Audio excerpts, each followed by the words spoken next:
देश में बड़ी आफत बा, सबके लिए, एक लोगन के लिए नहीं, एक बिरादरी के लिए नहीं, हर बिरादरी के लोग परेशान हैं, चाहे वो किसी भी कास्ट से है। हाँ जेके भैया निकले के निकल जा बिरहा शुरू से पहले निकल जाए भाई, गवैयन के लिए लाभदायक काम रहेला। कैसे सुनो जेके जाए पागल हुआ मास्टर कौने चीज का तू हो गईला जब अनुभव ना जान पौला तो आई। अब इतना लोग फरियागल के इतना लोग सुनी है बिरहा। आओ मास्टर साहब अब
पन्ना पन्ना बहादुर।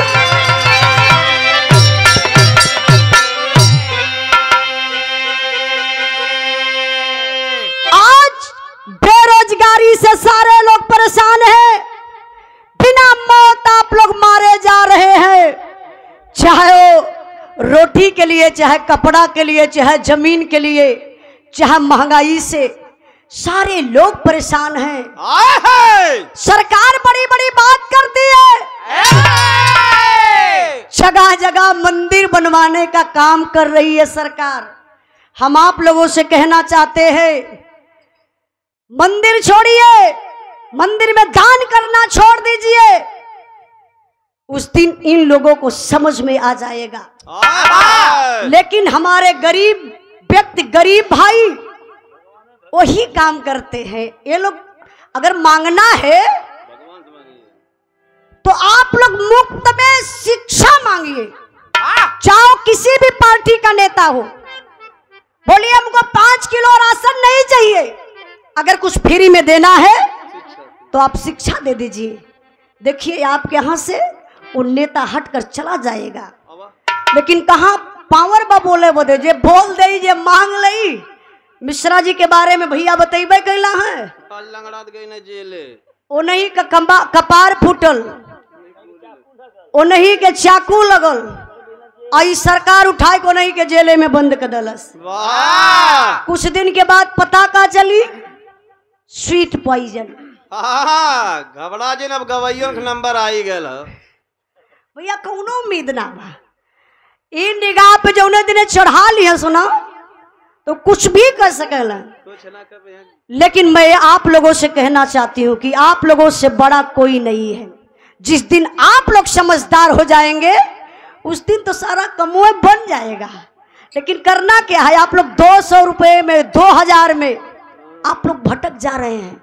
एक दिन वहां ऐसे कहा हो गया ना, अरे रिफाइनो मिलत है, तो हम कहली का करे ला का तो पुड़ियो छनाए जाले। हम कहली कक्का पुड़िया छान के खा, और जब बेटवा सयान होई, जब तोहार मारी टंगरी टूटी, जब पूछी तोहार बेटवा के दादा पढ़ौला का है ना, तो कह दिया पूड़ी छान के खात रहली। बतावा रिफाइन से आपके बेटा का पढ़ाई लिखाई होई। जिस दिन आप पढ़ लेंगे, लिख लेंगे, हम एक बात और आप लोगों से कहा है, जौने व्यक्ति के, जौने समाज के पीछे करे के बाद ओकर शिक्षा छीन ला, ऑटोमेटिक उस समाज पीछे हो जाई। गरीब का बेटा पढ़ ही ना पाई, गरीब का बेटा ना डॉक्टर बन पाई, ना इंजीनियर बन पाई, ना आईएएस बन पाई, ना पीसीएस बन पाई, ना दरोगा सिपाही बन पाई।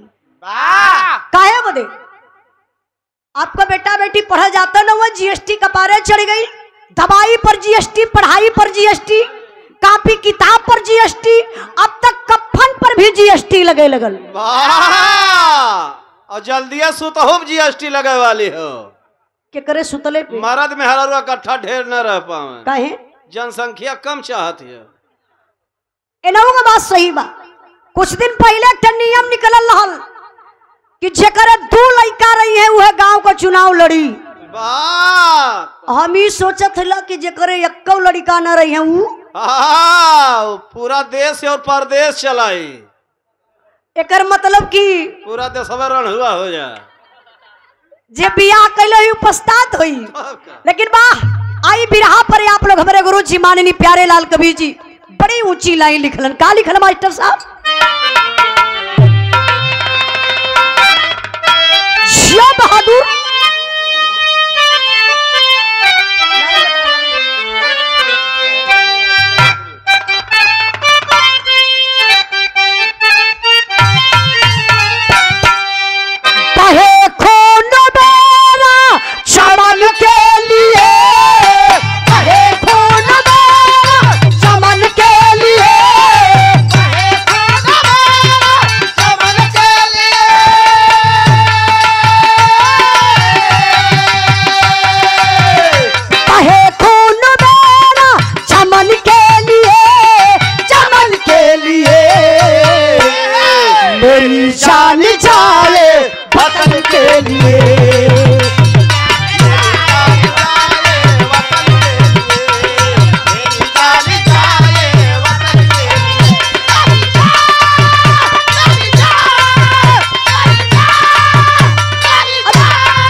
भले सर कटे पर झुकेगा नहीं, भले सर कटे पर झुकेगा नहीं, भले सर कटे पर झुकेगा नहीं।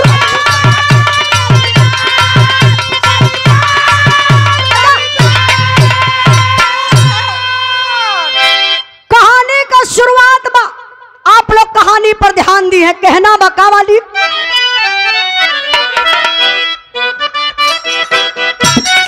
बहादुर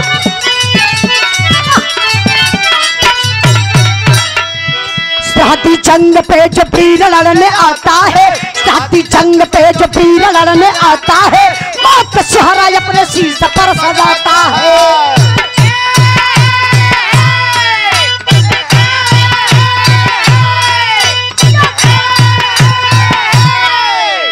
जिला मथुरा खरेला गांव के किसान रहे, जिला मथुरा खरेला गांव के किसान रहे, ना भगवान देश भक्त रहे।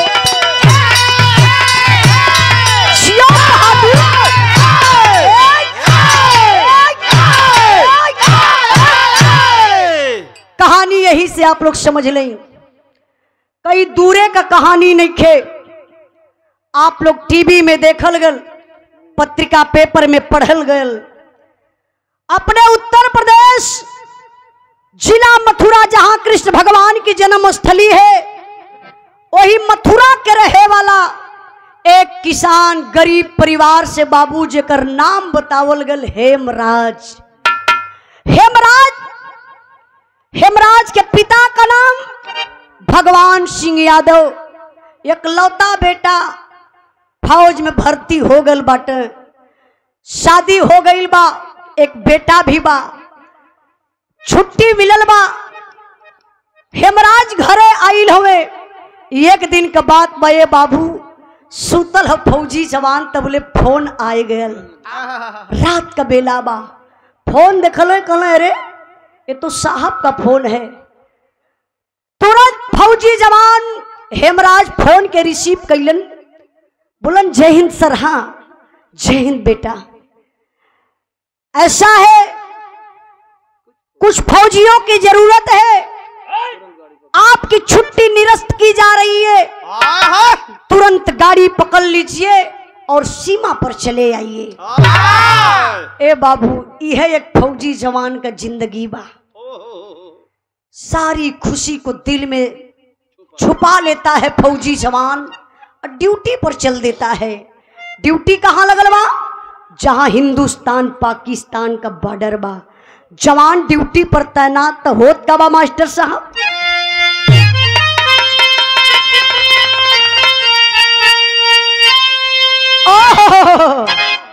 चाचा हमारे पापा भी बिरहा गावलन।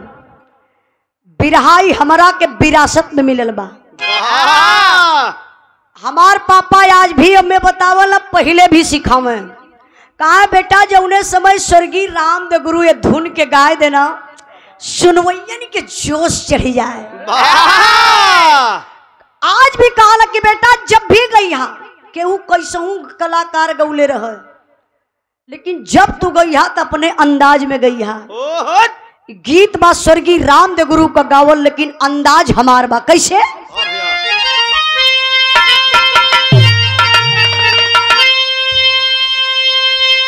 आरा झोला निया का गुजावा, आरा झोला निया का गुजावा, अरे टोटल हो राजा जमनिया से गड़िया छूटल हो राजा। जमनिया से गड़िया छूटल हो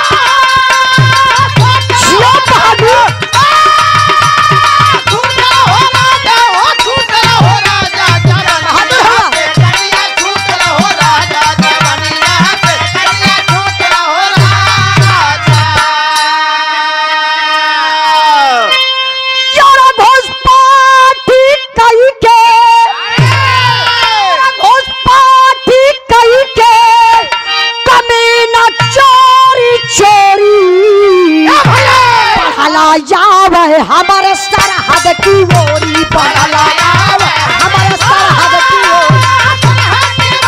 बहुत अच्छे।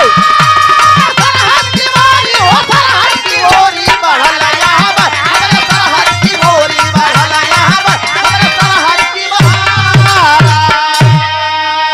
और कुछ दूर पर तीन साया दिखाया, झट से जवान हाथ राइफल उठाया।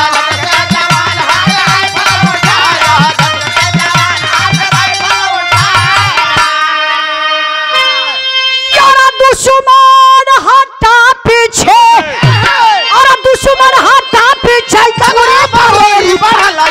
हमारे सरहद की ओरी।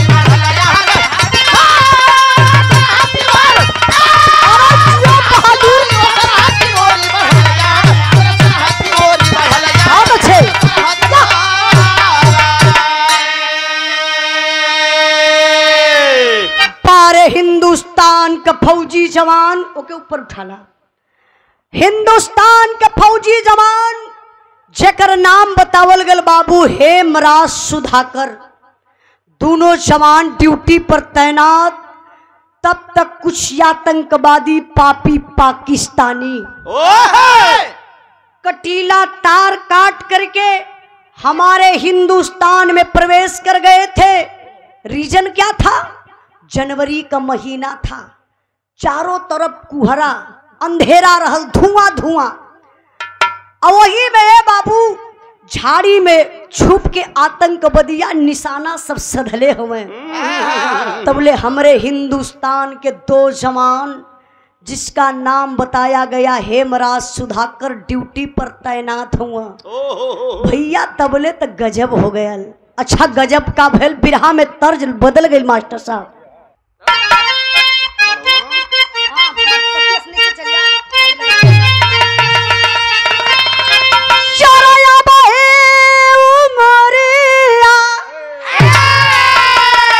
छोटा गोरिया, अरे छोटा गोरिया हो कहे रंगल बारू लाल लाल ओठ गोरिया। अरे जिया बहादुर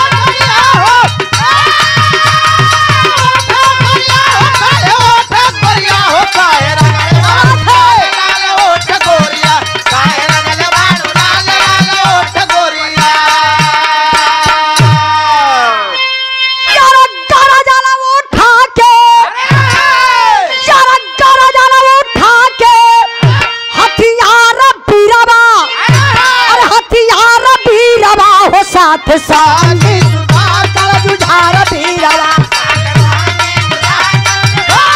बहुत अच्छे।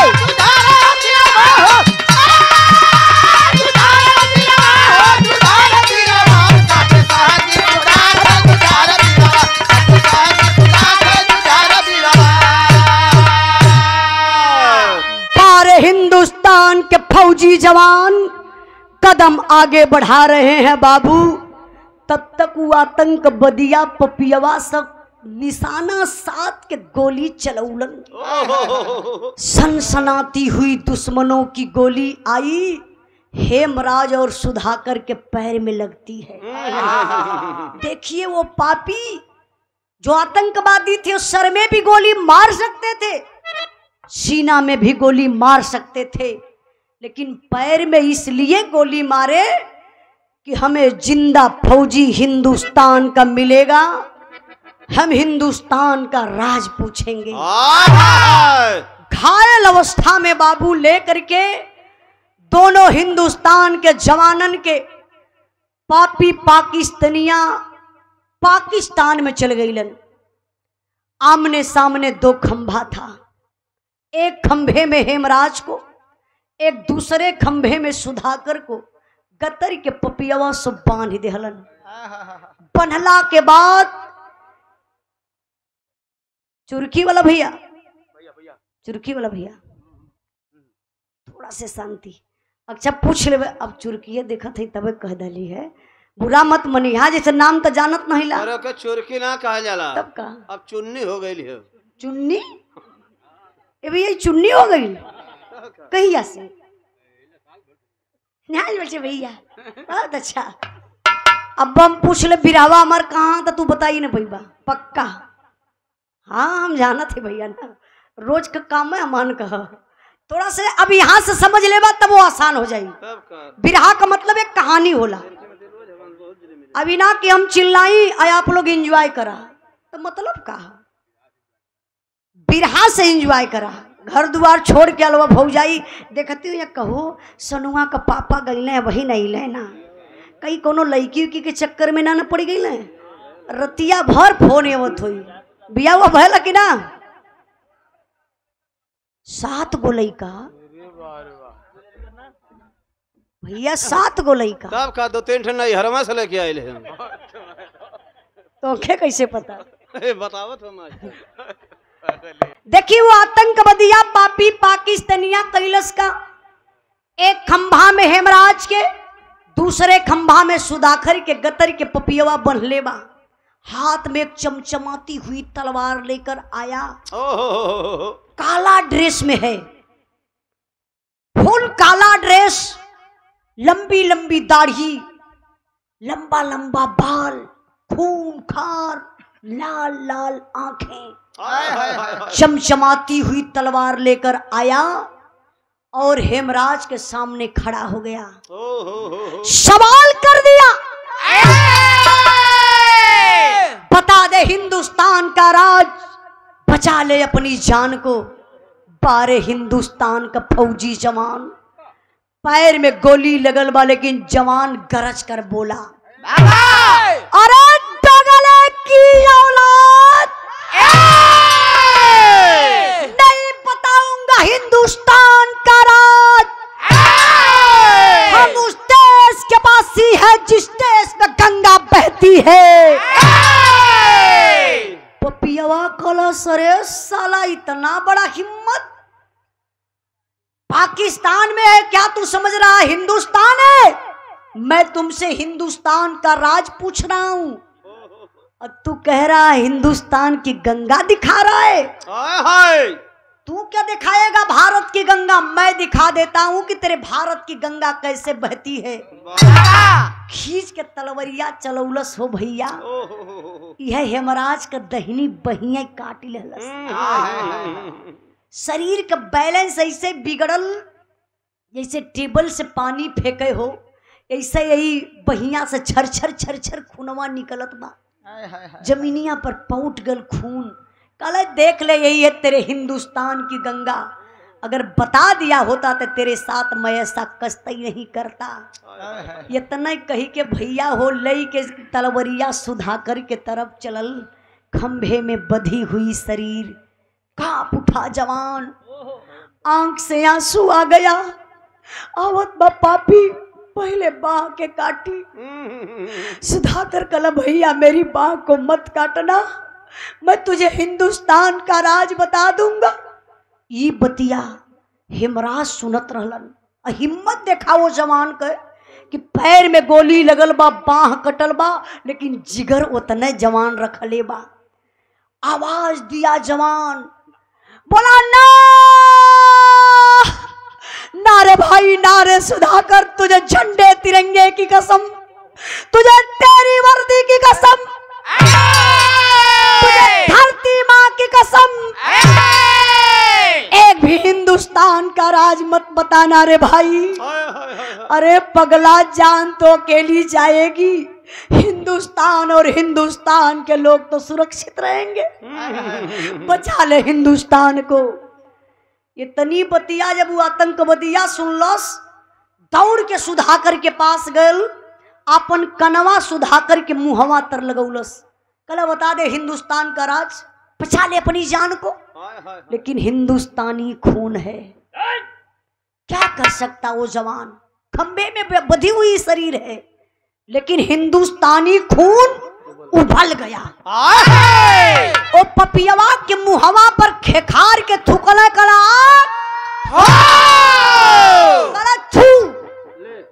देख ले, यही है मेरे हिंदुस्तान का राज, जो करना सो कर ले, मुझे जीने मरने का कोई गम नहीं है। कला सरे साला इतना बड़ा हिम्मत। उससे पूछा हिंदुस्तान की गंगा दिखाया, साला तुझसे पूछ रहा हूं, मेरे मुंह पर थूक दिया रे। ले मेरे हाथ से खींच के पपियवा चलौलस हो बाबू। सुधाकर का गर्दनिया यहीं से काट लेहलस। इतना ही नहीं, आय के तुरंत हेमराज का भी गर्दनों पापी काट लिया। आप लोग न्यूज पर देखे होंगे, ये कोई काल्पनिक कहानी नहीं है। जब हम गा ले हमारा गौला के बाद लोग सर्च भी करिया, हेमराज सुधाकर का गर्दन आप लोगों के पूरा दिखाई दे नेट पे। देखिए कितना वो लोग, मैं कभी कभी सोचती हूँ क्या वो इंसान नहीं है, जानवर है क्या? वो खाते नहीं है, पानी नहीं पीते हैं? इतने बड़े निर्दयी हरामी है वो पाकिस्तान के पापी। दोनों जनन का गर्दन जब काट लहलन, वही तलवरिया से बाबू दोनों जवनवन कहीं से पेटवा चीर देहलस। अब पेटवा चिरला के बाद पेट का सारा सिस्टम निकाल कर फेंक दिया, हाई पेटवा के खुखा बना दलस, खाली कर दलस। एक भयंकर बम हेमराज के पेट में, एक दूसरा भयंकर बम सुधाकर के पेट में रख के पपियवा सिलाई कदलन, वर्दी पहनाई के रातों रात लसिया हिंदुस्तान के सीमा में कई गईलन। और दोनों गर्दन कहाँ रखलन? अपने पाकिस्तान में। सीमा पे खलबली मचलमा, दो जवान गायब, सीमा पर नहीं मिल रहे हैं। कई दिनों के बाद जब जवान झाड़ी के तरफ जाते हैं ड्यूटी टाइम, देखते हैं दोनों जवानों को आवाक हो जाते हैं। पैर में गोली लगी है, पेट काफी ऊंचाई ले सुजा हुआ, गर्दन कटी हुई है। वो पापी इसलिए बम रखे थे कि हिंदुस्तान के जवान जब अचानक जाएंगे, लाश के साथ छेड़छाड़ करेंगे, विस्फोट हो जाएगा, सारे जवान मारे जाएंगे। लेकिन बाबू चेकअप करने वाली मशीन आई तो पता चला कि दोनों जवानों के पेट में भयंकर बम है। बम को निकाला गया, लाश के ले जाए के बाबू कैंप में फौजी जवान गमी मनावत हुआ। वहां का बतिया आप लोग छोड़ी, तनी से दिमकवा लेके चला मथुरा में। हेमराज का दुल्हन स्नान करके श्रृंगार करे बैठल ही, तब ले दुनिया का मालिक के ठे असगुन दिखाई दलन। चोटी करके हथवा में सिंदूर लेके ऐसे मंगिया में लगावे गईली, तब ले दुनिया के मालिक का देखल जा, हाथ से सिंदूर का डिबिया गिरल, सिंदूरवा जमीन पर बिखर गए। दुल्हनिया ऐसा अचारा से बटोरत हई, मालिक के मनावत हई कि हमरे पति पर कोनो आफत विपत न आवे मालिक, तबले सीमा से फोन आई गयल। दुल्हनिया फोन उठौली, पहला वर्ड बोली हेलो सोनू के पापा। सीमा से आवाज आई नहीं नहीं, मैं सोनू का पापा नहीं हूं, मैं हेमराज फौजी का मेजर बोल रहा हूं। क्या हेमराज फौजी के घर फोन लगा है? जी सर जी। आप कौन? सर मैं उनकी मैडम गीता बोल रही हूँ। अच्छा बेटा, परिवार में कोई और है तो जरा किसी और को फोन दीजिए। गीता बोली नहीं, सिर्फ मैं ही अकेली हूँ साहब। बोलिए क्या बात है? मेजर साहब का कलेजा कांप गया, लेकिन बताना जरूरी है। कहना बेटा क्या बताऊं, अपने दिल को मना लेना, आपका पति हेमराज इस दुनिया में नहीं रहा, शहीद हो गया। कौन दुल्हन अपने पति का मौत बर्दाश्त करी? अरराय के कटल पेड़ नियन वही अंगना में गिर के रोवत है गीता। टोला मोहल्ला में हल्ला हो गई, हेमराज शहीद हो गया। पूरे गांव को लोग जुटल बे बाबू दरवाजे पर। लेकिन गजब तजब हो गया, जो दोनों लसिया रखल बा झंडा तिरंगा में लपेट के ताबूत में रख के, जब दोनों जवानन के घरे लसिया आवत बा, तब गजब का होता मास्टर साहब।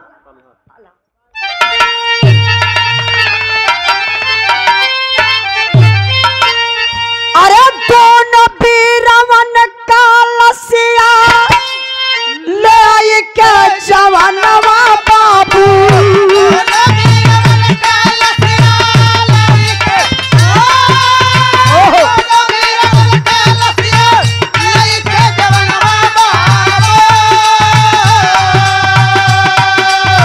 जौनी बेर आइला दोनों बीरवन के दुआर।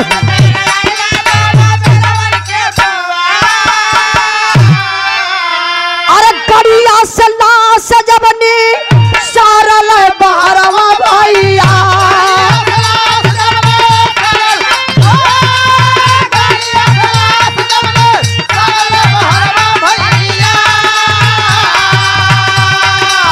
केहला तिरंगा फौजी देहिया से टार।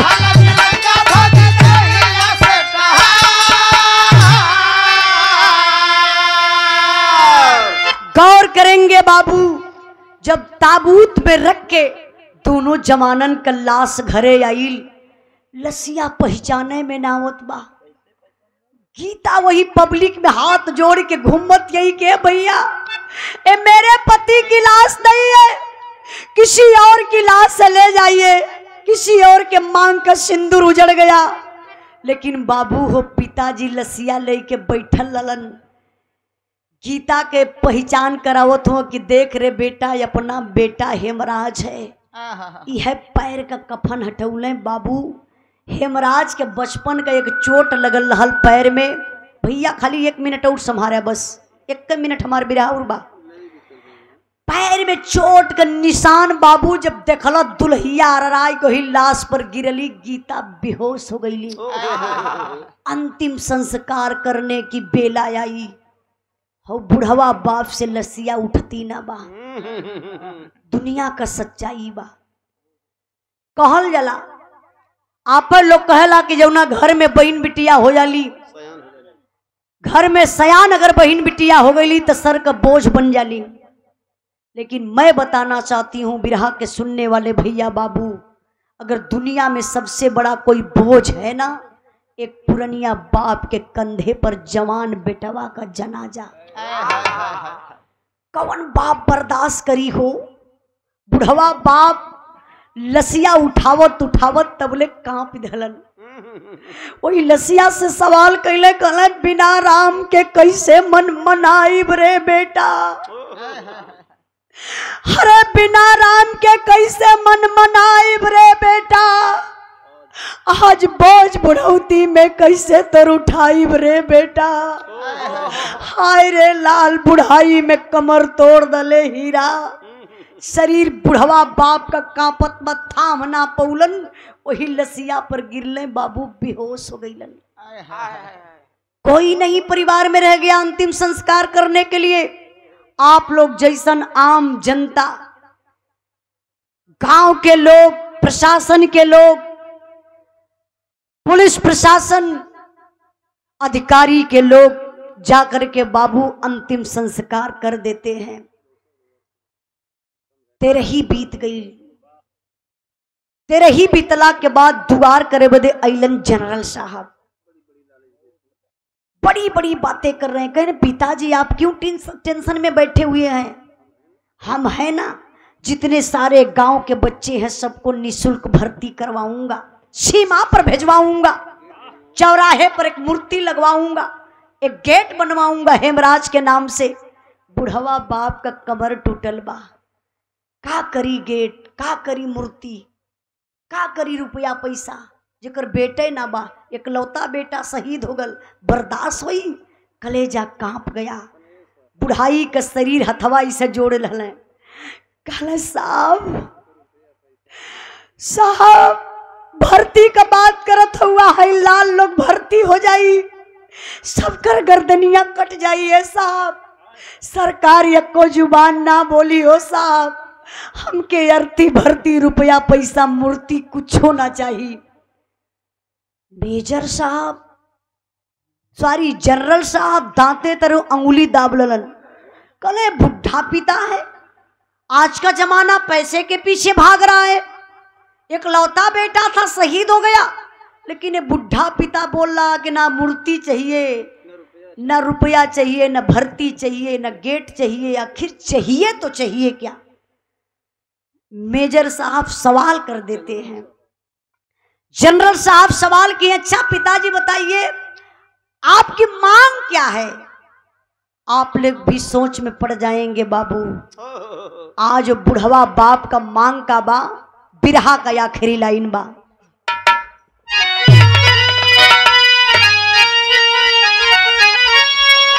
अरे धन दौलत सजाए ना हेरता कपिरवा, साहब जल्दी से मना धबे कटई।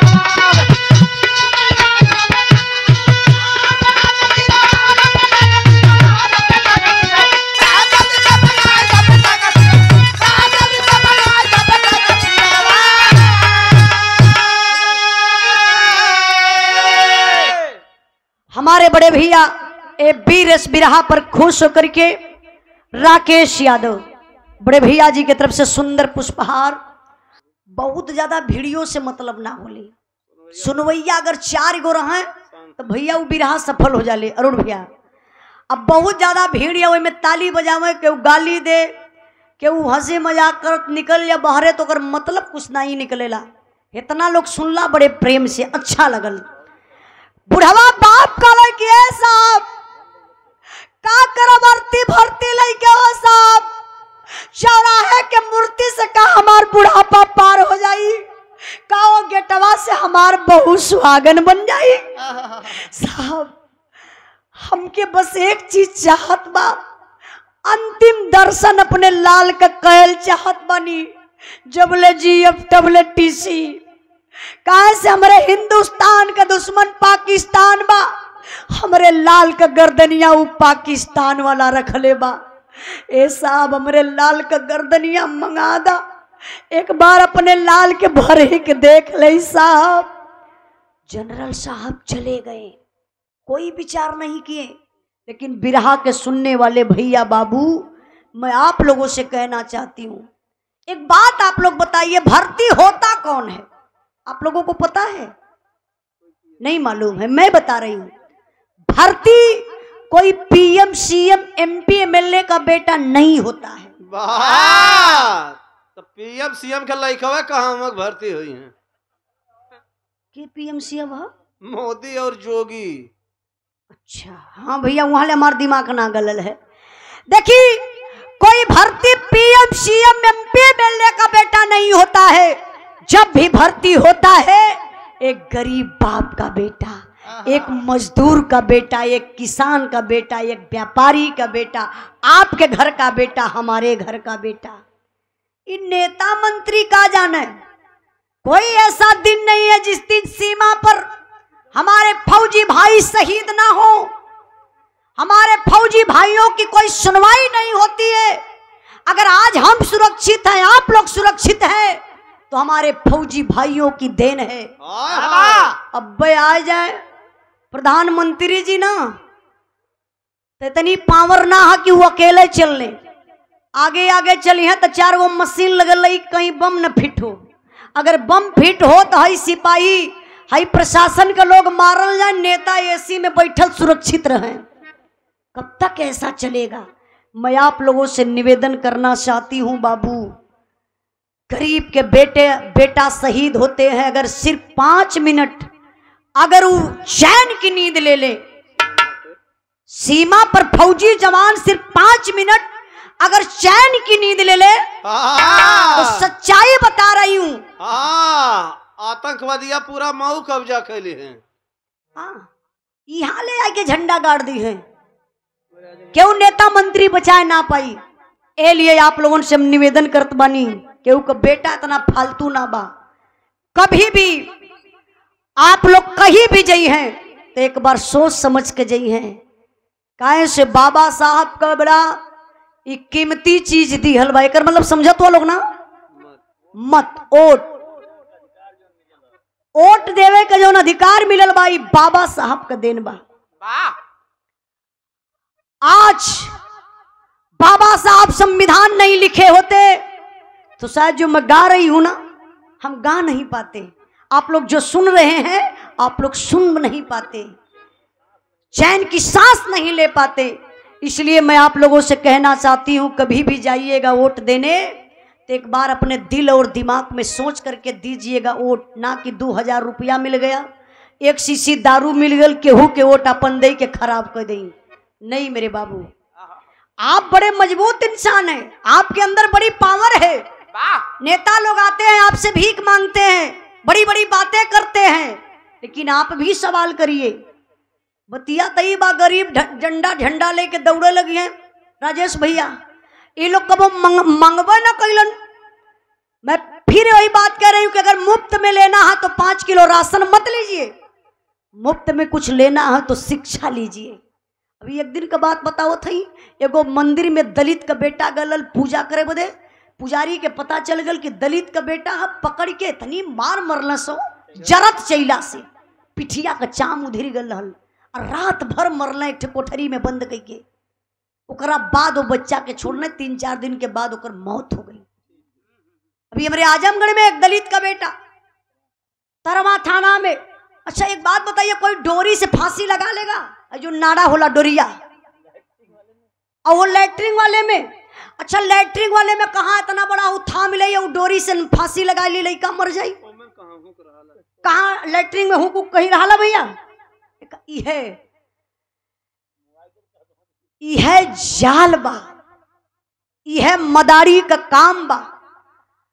डमरू बजा देत बा, ताली बजाओ, थाली बजाओ। देश के कोरोना का बतिया छोड़ा, देश के वो आजाद करत हो कि ताली थाली बजाए कि अपन जिया खा लोगन 5 किलो लेके। तो यह गरीबन का दिमाग बा। हम आप लोगों से निवेदन करब बाबू, हमार बिरहा गौले का मतलब ई भयल कि आप लोग अपने अपने बच्चन का भविष्य देखा। एक रोटी कम खइहा चली, कपड़ा फटहा पहन लिहा चली, लेकिन बेटी और बेटा की आप लोग उच्च शिक्षा जरूर दिया। क्योंकि बाबा साहब के नारा है, शिक्षा वो शेरनी का दूध है, जो पीता है वही गुर्राता है। अगर आप पढ़ाई लिखाई नहीं करेंगे, आपके पास ज्ञान नहीं रहेगा, तो आप अपने हक की लड़ाई नहीं कर पाएंगे, शांति से बैठे रहेंगे। इसलिए मैं आप लोगों से आखिरी बात यही कहना चाहती हूँ, आप लोग जिस भी हालात में रहिए, कपड़ा फटा पहनने में कोई शिकायत नहीं है, कोई बेइज्जती नहीं है, लेकिन आपका बेटा और बेटी अगर पढ़ी लिखी नहीं है तो यहाँ बेइज्जती है। लोग यही कहेंगे रे सलवा के का बैठे लो, बगल में बात करे के सहुरे न बा। तो ये लिए आप लोग विशेष ध्यान शिक्षा पर दिहल जाइए, अपने बेटी और बेटा का भविष्य जरूर बनावल जाइए। बिरहा का आखिरी लाइन, कुछ गावे बजावे में अगर गलती भइल हुई तो आप लोग क्षमा करिया। चूंकि राजेश भैया राजनीतिक मंच ना कि हम लोग राजनीति की बात करी, लेकिन हक का बात तो हमेशा कहल जाई, चाहे जौने स्थिति में रहल जाए। अब